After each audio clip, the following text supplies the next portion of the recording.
So hello everyone and welcome back to my channel. As you all know, exams are pretty near us and ऐसे में हमारे English literature में एक section है which is known as world literature या फिर हमारा post colonial literature, जिसके अंदर कई सारे राइटर्स आते हैं, कई सारे आपके बैकग्राउंड से आते हैं and students are always confuse कि इतने सारे राइटर्स के इतने सारे वर्क्स को हम लोग किस तरीके से लर्न करें या फिर हम लोग उनके कितने वर्क्स को पढ़ें एंड कितने वर्क्स को छोड़ दें.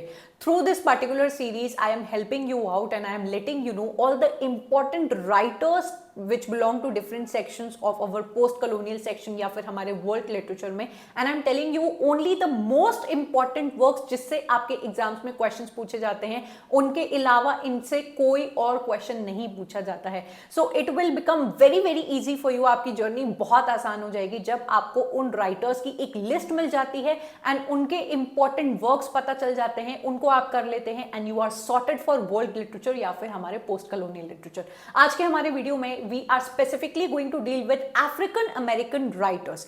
आपको पता होगा अगर आपने मेरा पिछला वीडियो देखा है कि हम लोग ने ऑलरेडी अफ्रीकन राइटर्स की लिस्ट और उनके जितने भी इंपॉर्टेंट वर्क्स हैं उनको कवर कर लिया है एंड बच्चों ने उनको बहुत अच्छी तरीके से कवर किया है. Now today we are going to talk about African American writers. मैंने अपने पिछले वीडियो में आपको समझाया था कि पोस्ट कॉलोनियलिज्म क्या होता है, डायस्पोरिक राइटर्स क्या होते हैं, आपके डिफरेंट रीजनल बैकग्राउंड से ये जो बिलोंग कर रहे हैं. अफ्रीकन अमेरिकन राइटर्स जिनको आज हम लोग डील करने वाले हैं, नाम से ही समझ में आ रहा है कि they may be African people who may have got displaced या फिर वो ट्रैवल करके अमेरिकन कंट्रीज में गए हैं and now they are facing some kind of inferiority complex. उनके ऊपर काफी सारा रेसिज्म हो रहा है, कल्चरल आइडेंटिटी को लेके ये लोग काफी ज्यादा परेशान रहते हैं, हाइब्रिडिटी एंड अपनी जो आइडेंटिटी क्राइसिस से ये लोग गुजरते हैं या फिर इनके साथ जितना भी रेसिज्म किया जाता है उसके बारे में इनके स्ट्रगल्स और इनका जो रेजिस्टेंट पावर है वो आपको इनके वर्क्स में देखने को मिलेगा. So quickly we are going to see all the list of the African American writers, जिसमें सबसे इंपॉर्टेंट एंड पहला नेम आता है एलिस वॉकर.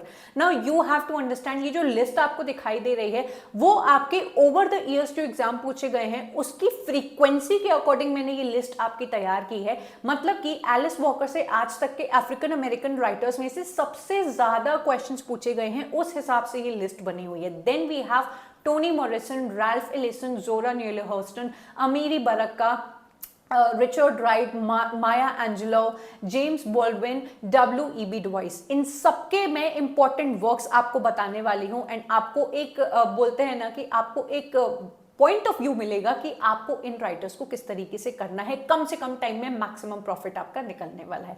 तो सबसे पहली राइटर जिनको हम लोग देखने वाले हैं इस एलिस वॉकर. इनको मिला है इनका Pulitzer prize. It is a very very renowned and prestigious award and ये इनको मिला है इनके वर्क द कलर पर्पल के लिए, जो इनका मोस्ट इंपॉर्टेंट वर्क है. जितना भी वर्क आपको इस पूरी स्लाइड में हाईलाइटेड दिखेगा, आपको प्लीज बेटा उसकी स्टोरी लाइन, उसके कैरेक्टर्स, उसके सिंबल्स, मतलब उस पर्टिकुलर जो लिखे हुए हैं वर्क्स हाईलाइट में, उसको जाके उठा के पूरा पढ़ना है. देखो इनके काम बहुत सारे हैं लेकिन उसमें से अगर आपको बोला जाता है कि 2 नॉवल कर लो तो उसको जरूर से कर लिया करो क्योंकि उसी से आपके क्वेश्चंस बने हैं. तो इनकी एक और नॉवल है which is Meridian, possessing the secret of joy, जिनसे टाइटुलर आपके क्वेश्चंस पूछे गए हैं. I will tell you this also. लेकिन इनका जो ये वर्क है कलर पर्पल, उनके कौन से एग्जैक्ट लाइन्स पूछी गई हैं, देन इनके कैरेक्टर के साथ क्या हुआ ये भी आपसे पूछा गया है. तो इट बिकम्स वेरी इंपॉर्टेंट कि जो कलर पर्पल है वो आपको डिटेल में करना है. एसे और टर्म्स के बारे में अगर हम लोग बात करें तो इनका बहुत इंपॉर्टेंट एसे है बेटा आपका in search of our mothers gardens. ये एक वुमेनिस्ट काइंड ऑफ प्रोज है, इसकी डेट आपको याद रखनी है. एंड एलिस वॉकर से जो मोस्ट फेमस क्वेश्चन पूछा जाता है ये एसोसिएटेड है बेटा आपके एक टर्म वुमेनिज्म से, एंड आप में से बहुत सारे बच्चों को नहीं पता होगा कलरिज्म से भी ये एसोसिएटेड है. तो 2 टर्म आपको पता होने चाहिए. Being an African American women, एक अफ्रीकन अमेरिकन वुमेन को किस तरीके से अपनी आइडेंटिटी और अपने स्टेटस के लिए लड़ाई करनी पड़ती है. She is being subjected to so many आप बोल सकते हो कि इनको सब्जेक्ट किया जाता है इनके कलर के लिए, देन इनकी वुमेन होने के लिए, जो भी इनके ऊपर जितने भी अत्याचार किए जाते हैं उनके बारे में ये बात करती हैं अपनी इस पर्टिकुलर बुक के जरिए, the colour purple. It is a must read and you also have to remember कि इनके ये टर्म्स जो हैं बहुत ही सून मैं पोस्ट कॉलोनियल राइटर्स के सेक्शन के क्वेश्चंस लेके आने वाली हूं, जिसमें आपको ये सारे क्वेश्चंस देखने को मिलेंगे, तो आपकी टेंशन दूर हो जाएगी। इनके हिसाब से आपको ये करना है, ठीक है। नेक्स्ट हम लोग की जो राइटर है Tony Morrison, again very very important writer, ये नोबेल लॉरेट रही हैं एंड आपके पुलित्जर प्राइज विनर भी रही, ठीक है। देन आपके जो टोनी मॉरिसन है वो उनका जो सबसे इंपॉर्टेंट वर्क है इनका द ब्लूएस्ट आईज 1970। अगेन बेटा ये हाईलाइटेड है, you have to go and read the complete work, you have to learn the characters and इसकी जो स्टोरी लाइन है वो एक बार आपको पढ़ लेनी है। इनके जो अलग वर्क हैं जो आपके मैच द फॉलोइंग में पूछे गए हैं या फिर इनके कौन से वर्क्स हैं उसमें आइडेंटिफाई करने को पूछे गए हैं, वो है आपका सुला, song of Solomon, tar baby पूछा गया है। Again beloved is very very very important इनका जो वर्क है। Jazz, paradise, love and a mercy, a mercy red से इसलिए लिखा हुआ है बिकॉज आपका बिल्कुल रीसेंट एग्जाम में इससे क्वेश्चन पूछा गया है, तो आपको पता चल गया कि टाइटल वाइज आपको कौन से वर्क याद रखने हैं बेटा एंड कौन से वर्क को आपको डिटेल में जाके कर लेना है, ठीक है। आगे बढ़ेंगे और हम लोग देखेंगे रैल्फ एलिसन को। अब यहाँ पे आपको हाईलाइट में एक ही वर्क देखने को मिल रहा है, 1952 में आया है। इनके जितने क्वेश्चंस मैंने जाके देखे सब में इनविजिबल मैन से ही क्वेश्चंस आपके पूछे गए थे, तो इसकी आपको स्टोरी करनी है, कैरेक्टर लिस्ट, सिंबोलिज्म, जो जो आपके एक नॉवल में आता है, फेमस लाइंस आती हैं, स्टोरी, कैरेक्टर और उनके कैरेक्टर के नाम, वो सब आपको लर्न करने हैं। अगेन जून इनका एक वर्क है जूनटीन्थ, ये अनफिनिश्ड है और इससे आपका रिसेंटली भी एक क्वेश्चन पूछा गया है, तो ये आपको करना है, ठीक है। आगे बढ़ेंगे। I am not going to take a lot of your time कि आपको फालतू की चीजें बता के आपका टाइम वेस्ट किया जाए। You are going to get in this video exact list and exact list of the works जो आपका काम आसान कर देंगे एंड आप जाके उनको प्रिपेयर कर लेना before my another video comes, ठीक है। जोरा न्यूले हस्टन के बारे में बात करें तो इनका ये जो वर्क है their eyes were watching God, जितने क्वेश्चंस उठा के इनके देखोगे ना, इनसे इसी पर्टिकुलर वर्क से इनका क्वेश्चन बना है। अगेन इसकी स्टोरी आपको करनी है, character list and symbolism. Trust में किसी भी बच्चे की प्रिपरेशन में जो world literature and post colonial literature को बिल्कुल छोड़ के जाने वाला होता है, अगर उसको ऐसी टाइप की वीडियोस मिल जाए, एग्जैक्ट वर्क मिल जाए, तो उनका काम बहुत आसान हो जाएगा। तो प्लीज बेटा इसको सीरियसली लेना और जाके उतने वर्क्स को जो हाईलाइट में है उसको कर लेना। टाइटल वाइज आपको क्या याद रखना है, इनकी autobiography dust tracks on a road and then आपके इनके 2 एसेस के नाम, ठीक है। आगे हम लोग बढ़ेंगे।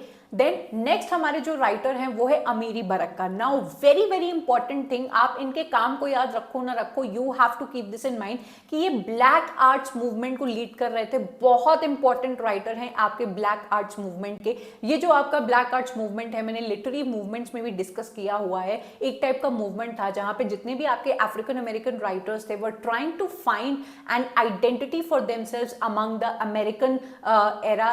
ये म्यूजिक का इस्तेमाल करते हैं, लिटरेचर का इस्तेमाल करते हैं, थिएटर का एंड आपकी विजुअल आर्ट का, अपने एक्सप्रेशंस को दिखाते हैं, जो ये फील करते हैं, एम्पावर्ड फील करते हैं या फिर सब्जुकेटेड फील करते हैं, जो भी इनके स्ट्रगल्स रहे हैं ये इन सारे आर्ट फॉर्म्स के जरिए दिखाते हैं। तो ब्लैक आर्ट्स मूवमेंट आपको याद रखना है। इनके जो प्लेज हैं the Dutchman, slave and the toilet, ये तीनों ही आपके रेशियल प्रेजुडाइज एंड ऑपरेशन के बारे में बात करने हैं। थीम इन सबकी एक जैसी ही होती है, ठीक है। देन इनके जो एसेज है आपको दिख रहे होंगे कि blues people, Negro music in white America, तो ये लोग ना जैज मूवमेंट और आपका जो हार्लेम रेनेसा मूवमेंट है वो भी ब्लैक आर्ट्स मूवमेंट से कहीं ना कहीं आपका इंटरकनेक्टेड है। तो इनके वर्क्स में भी आपको black arts movement and intellectualism दिखाई देगा। आप देख लीजिए यहाँ पे, ठीक है। चलो आगे बढ़ेंगे। नेक्स्ट हम लोग के राइटर हैं रिचर्ड राइट एंड इनका जो नॉवल यहाँ पे सबसे इंपॉर्टेंट है वो है नेटिव सन 1940 का।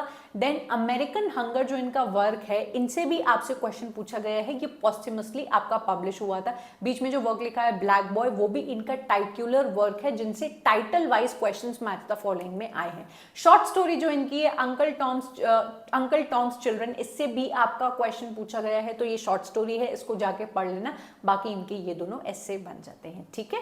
तो आगे बढ़ेंगे। जेम्स बॉल्डविन के आपके 2 ही वर्क्स हैं बेटा जिनको दोनों को आपको करना है, go tell it on the mountain, इससे आपके क्वेश्चन पूछे गए हैं, एंड अनदर कंट्री से क्वेश्चंस आपको इनके देखने को मिल जाएंगे। आप जब पोस्ट कॉलोनियल एरा के क्वेश्चंस को उठा के देखोगे तो जितने वर्क्स मैं आपको बता रही हूं ऐसा नहीं होगा कि कोई भी वर्क्स आपसे मिस हो गया होगा, तो प्लीज उनको जाके लगा लीजिएगा। नेक्स्ट जो हमारे राइटर है, आखिरी राइटर है ये W.E.B. Du Bois, very very important writer, he was also associated with your black arts movement. The souls of black folk इनका 1903 का वर्क है। ये वर्क से ज्यादा इंपॉर्टेंट है इनके 2 terms, double consciousness and twoness of black American, being an African American, इनकी consciousness है। कल्चरल आइडेंटिटी क्राइसिस में ये लोग जाते हैं, they can not associate with fully with being an African and can not associate with the whites, that is the American. तो इनकी जो डबल कॉन्शियसनेस है and being a black American, ये क्या क्या फेस करते हैं वो बताई है। अनदर इनका जो ऐसे है द टैलेंटेड टेंथ, जिसके अंदर इन्होंने देखो व्हाइट से जो लिखा है वो टर्म कॉइन किए हैं, ब्लैक से जो लिखा है वो इनका काम है। आपसे पूछा जाता है कि इस राइटर से एसोसिएटेड जो टर्म है किस बुक में आया है, तो ये भी मैंने आपको बता दिया कि जो टैलेंटेड टेंथ है इनका एक कॉन्सेप्ट था जो कहता था कि हमारे जितने भी अफ्रीकन अमेरिकन जो एजुकेटेड हो गए हैं उनके ऊपर ये रिस्पॉन्सिबिलिटी है हमारी बाकी पूरे लॉट को जो अफ्रीकन अमेरिकन है उनको एजुकेट करने का, उनको अपलिफ्ट करने का, इसीलिए इनका नाम दिया गया है टैलेंटेड टेंथ। और यहाँ पे आपके सारे works and African American writers complete होते हैं। अगर आप चाहते हो कि मैं इनके क्वेश्चंस उठा के देखूं और अपनी प्रैक्टिस करूं इनके काम पूरे पढ़ लेने के बाद, तो आप सेपरेटली जाके पोस्ट कॉलोनियल लिटरेचर वाले सेक्शन में इसको लगा सकते हो। ये हमारा कोर्स है, इसका लिंक आपको डिस्क्रिप्शन में मिल जाएगा।